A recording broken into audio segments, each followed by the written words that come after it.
I'm Dr. Lizzie Burns, and I've been creating some resources about viruses and vaccines. Learn about your amazing body, learn how vaccines work, and how we can combat viruses this way. So, for this activity, I've designed my own origami syringe. I know none of us really like having a jab, so I thought this was something that would be quite fun. And I thought you could maybe have a choice of vaccines because there's so many available, aren't there? Which is just amazing. And I'm asking these two immunologists a few questions about vaccines. How come there are so many available? Gosh, that's a really good question, Lizzie. Don't normally get many, do we? Absolutely, absolutely. We've been lucky to have that. So I would say, the advances in medicine is similar to any advances in iPhones and iPads and all that. In the past, we spent like almost 10 years, Lizzie, to get one vaccine.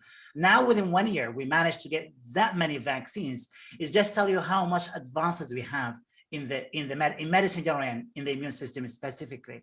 So now, when we have a virus, we're going to look, right, which part of the virus, Lizzie, we want to get a vaccine to. That's the first question.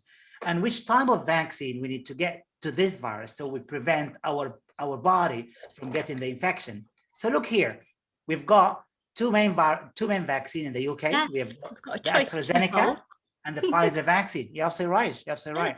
So now, the Pfizer vaccine, we call them RNA, ribonucleic acid. Yeah. And the AstraZeneca is a similar one, but it's slightly different in the structure. It sticks to a different kind of a virus, part of the virus, if you like. But the whole idea is to produce a protein, which is spike protein.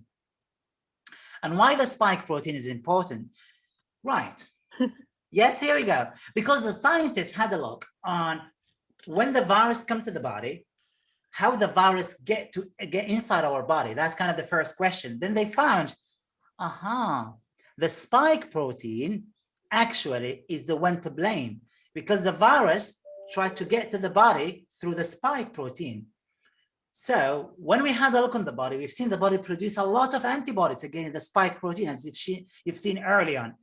So what we have to do now, we have to produce a spike protein. Can we actually get the protein inside our body straight away? The question is, the main problem with the protein, as you may know from biochemistry, the protein gets degraded very quickly. So the best way is to use the body itself to produce this protein. Here we go. So we actually inject the body with the RNA. So this is like the messages to make. Yes, exactly. Itself. And then the cells become machine to produce the protein, the spike protein.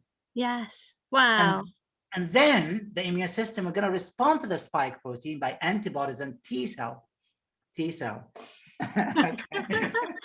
Which you'll have learned about as well. Absolutely. Yeah, so that little tiny bit of spike protein, and it's brought in clever ways.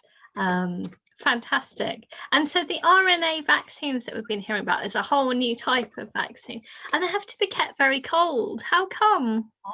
That's really important because they are very, very sensitive though.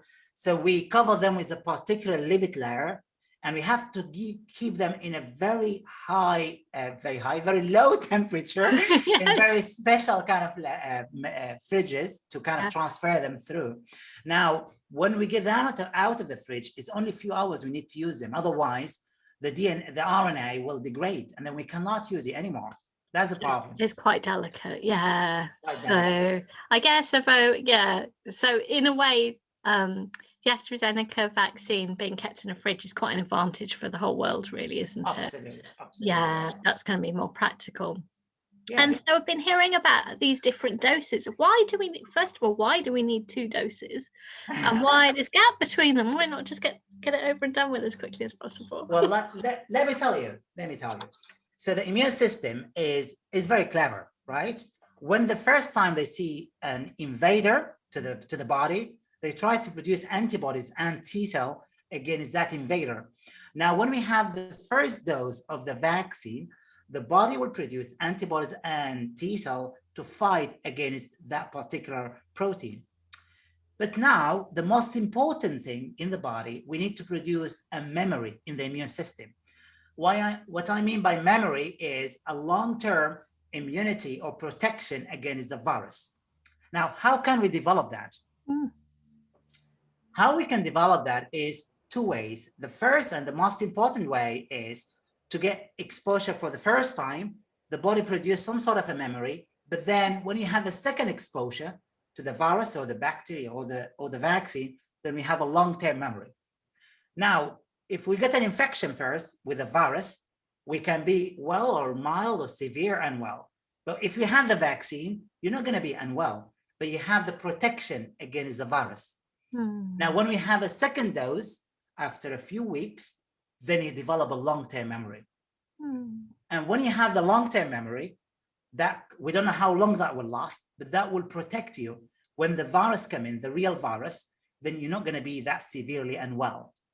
But if you have the infection can make you unwell. That's why we ask everyone to have the vaccine. Because if you have the vaccine, then you'll have some protection, and that can protect you from becoming really unwell.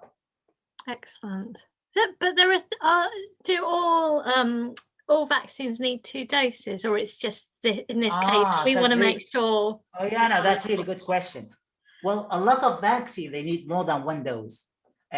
There's some vaccine, only 1 dose would be enough, but majority of the vaccine, maybe you remember during childhood, if you've seen a brother or a sister, or even your own child, you have to give them a couple of vaccines when they're kind of really little to boost the immunity so they'll be ready for the rest of their life. Absolutely. Yeah. Exactly the same way. It's about that long term. Exactly. We want to keep you as well for as long as exactly. Yeah, it's well worth doing. And is that longer gap? Is the long gap? Is that a good thing? Does it help? Yeah, so that's a good question. What gap will be the best? I think that's important, isn't it? Is how do you recognize? We know the immune system first exposure will take at least 10 to 12 days to develop.